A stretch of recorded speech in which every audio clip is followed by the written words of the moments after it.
नमस्कार दोस्तों, मैं दिव्यांश आप सभी का स्वागत करता हूं आपके अपने चैनल द एग्जाम्स अड्डा में। उम्मीद करता हूं कि आप सभी लोग सकुशल होंगे। हिंदी की आज 5वीं क्लास है जिसमें हम लोग चर्चा करने वाले विराम चिन्हों के बारे में। इससे पहले की क्लास में हम लोगों ने वर्ण, वर्णमाला, संज्ञा और सर्वनाम के बारे में चर्चा कर चुके हैं।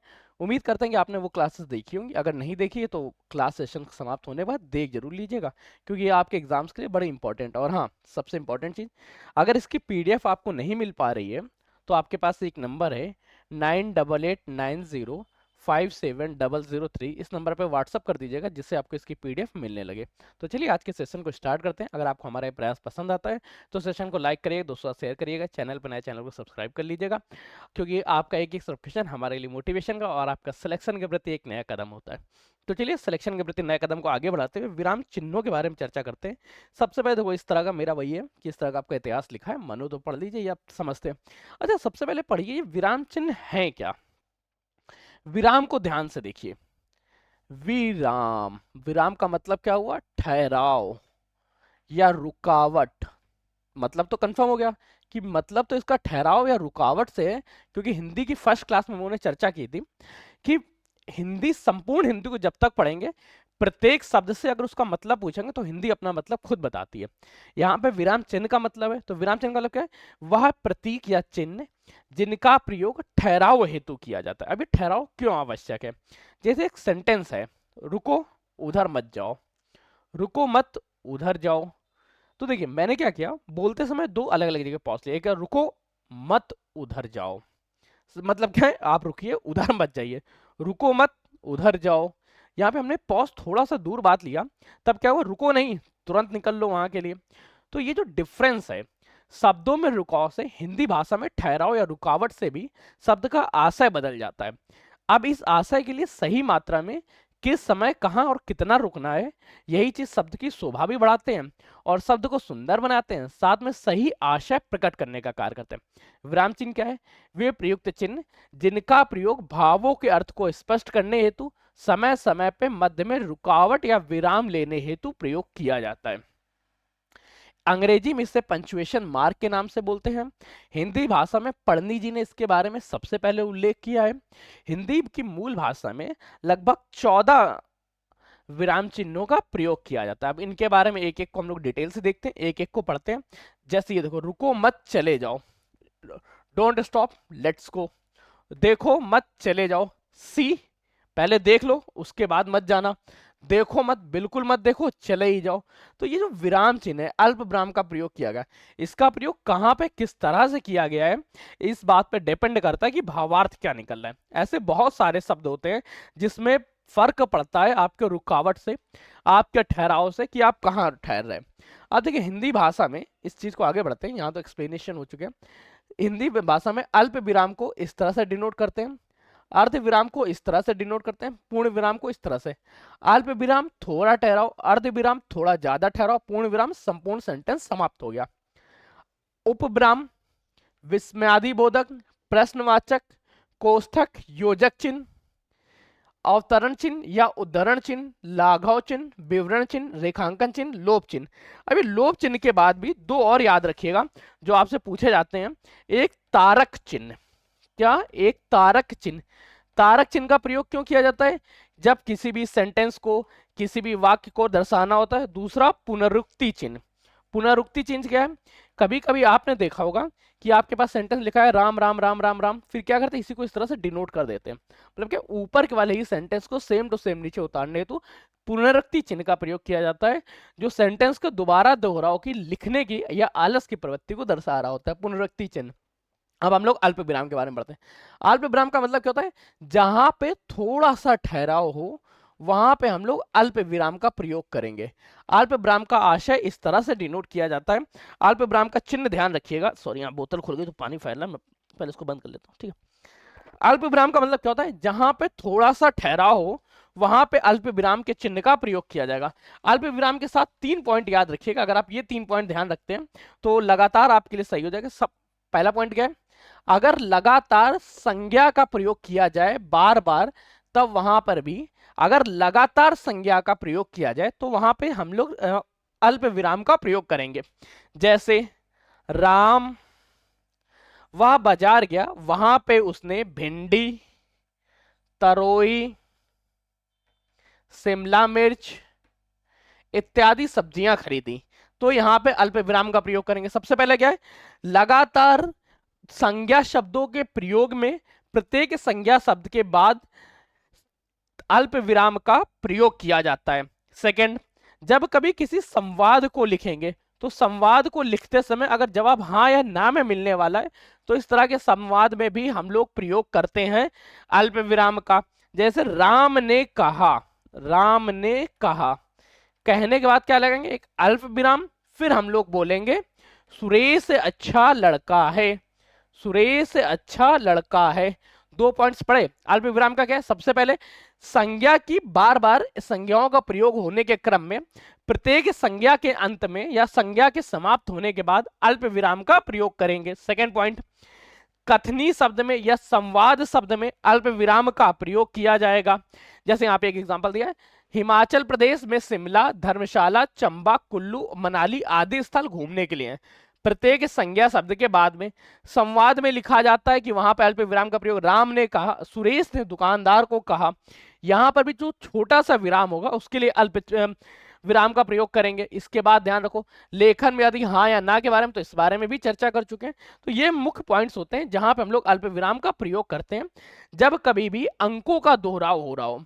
जैसे 5, 6, 7, 8, 9, 10, 11, 12, 13, इस तरह में भी प्रत्येक अंक के अंत में हम लोग अल्प विराम का प्रयोग करेंगे। महीनों के नाम, दिनों के नाम, जब कभी भी देखो कुल मिला के संज्ञा पढ़ी, किसी भी तरह की संज्ञा हो, अगर उसका एक से ज्यादा बार प्रयोग हो रहा है या अलग अलग संज्ञा का प्रयोग हो रहा है तो प्रत्येक संज्ञा के अंत में अल्प विराम का प्रयोग करेंगे। बस एक सिंगल सी लाइन याद रखो, यहां से आपको अल्प विराम कंफर्म हो जाएगा। फिर अल्प विराम के बाद हम लोग चर्चा करते हैं अर्ध विराम। अर्ध विराम का मतलब क्या है, ठहराव तो होगा परंतु ये अल्प विराम से थोड़ा सा ज्यादा, अल्प विराम से अधिक ठहराव जहां पे देखने को मिले वहां पे हम लोग अर्ध विराम का प्रयोग करेंगे।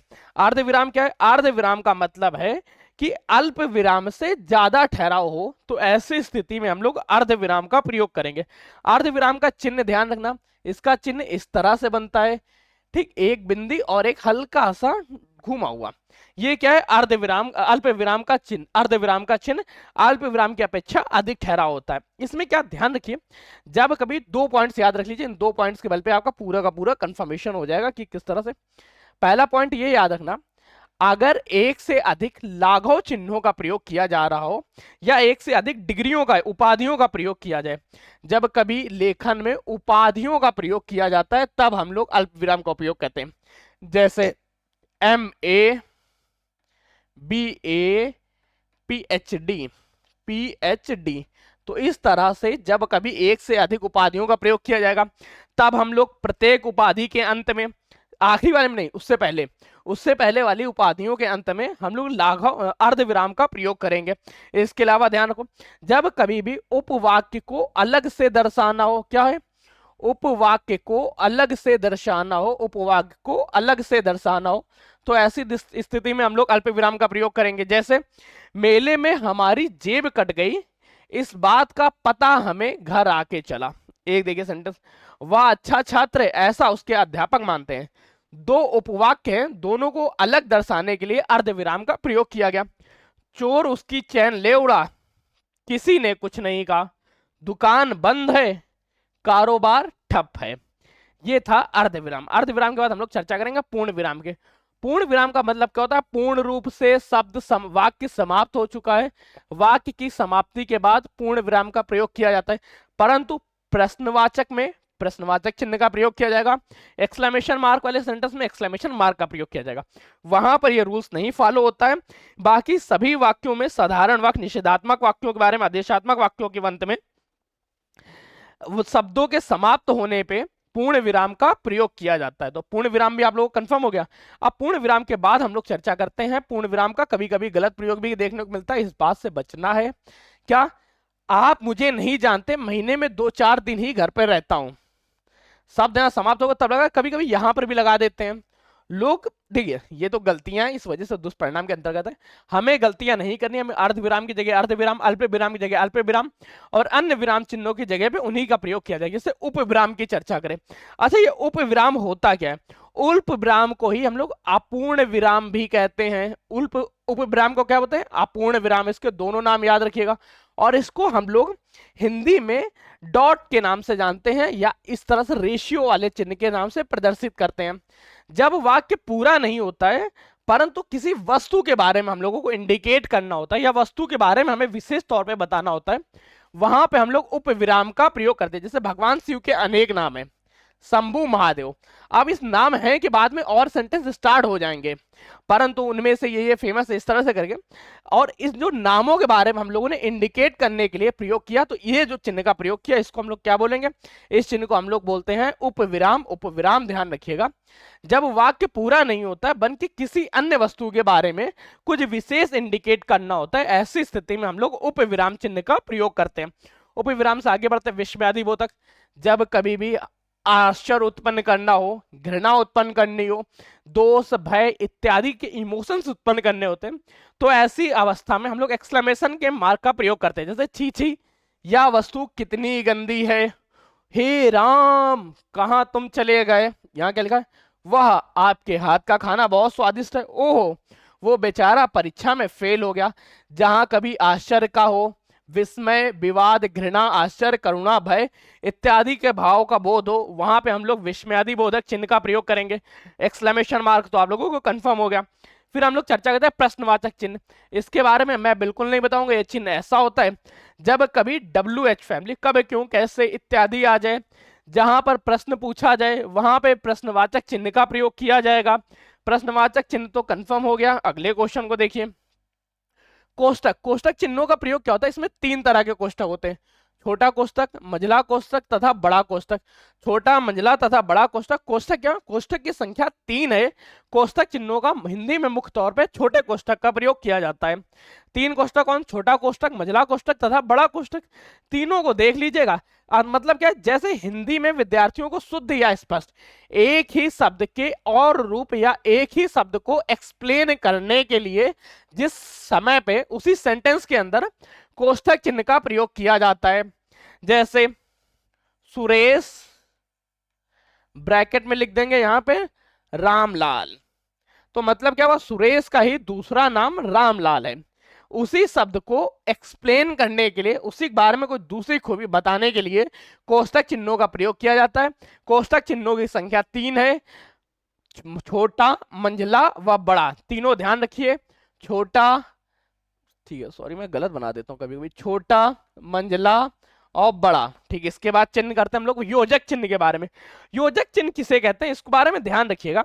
योजक चिन्ह क्या होता है? दो शब्दों के मध्य के संबंध को दर्शाने के लिए, दो शब्दों के मध्य संबंध, दो शब्दों के मध्य संबंध को दर्शाने हेतु, मध्य संबंध को दर्शाने हेतु योजक चिन्ह का प्रयोग किया जाता है।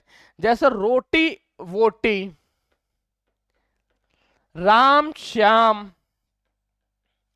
पानी वानी, माता पिता, प्रेम भाव। जब दो शब्दों के मध्य किसी संबंध को दर्शाना होता है तो ऐसी स्थिति में योजक चिन्ह का प्रयोग किया जाता है। योजक चिन्ह कंफर्म हो गया। फिर हम लोग चर्चा करते हैं अवतरण चिन्ह के बारे में। तो ये अवतरण चिन्ह को ही उद्धरण चिन्ह के नाम से भी जानते हैं। क्या? उद्धरण चिन्ह के नाम से भी जानते हैं। ये 2 प्रकार के होते हैं। एक मिलेगा आपको एकल या एकहरा, एक मिलेगा दूसरा या दोहरा। क्या? दोहरा। दोहरा, दोहरा कैसे लिखते हैं? रुको मैं लिख के देखता हूं। एक मिलेगा एकल, दोहरा। एकल को ही हम लोग एकहरा भी कहेंगे और दोगल को हम लोग युगल कहेंगे। दोहरा और एकल में क्या अंतर है? एकल का मतलब ये है ये इस तरह से प्रयोग किया जाता है, दोहरा का प्रयोग इस तरह से किया जाता है। आपने इनका प्रयोग तो देखा होगा परंतु इनका आशय ध्यान रखिएगा। एकल का प्रयोग सदा किसी भी पब्लिकेशन का नाम, किसी पुस्तक का नाम, किसी समाचार पत्र का नाम, याद रखो एकल का प्रयोग समाचार पत्रों के नाम, पुस्तकों के नाम, लेखक के चिन्हों के नाम या लेखक की विशेष पुस्तक के नाम के लिए किया जाता है। जैसे प्रजातंत्र का अर्थ मुझे पता है, यहां पे क्या प्रयोग किया जाएगा, एकल। और दोहरे का प्रयोग क्या कब किया जाता है, दोहरे का प्रयोग महत्वपूर्ण कथन हेतु, महत्वपूर्ण कथनों हेतु, कहावत हेतु या यूनिवर्सल सत्य हेतु प्रयोग किया जाता है दोहरे का। तो एकल और द्रुति, एकल और दोहरे में दोनों में डिफरेंस समझिएगा।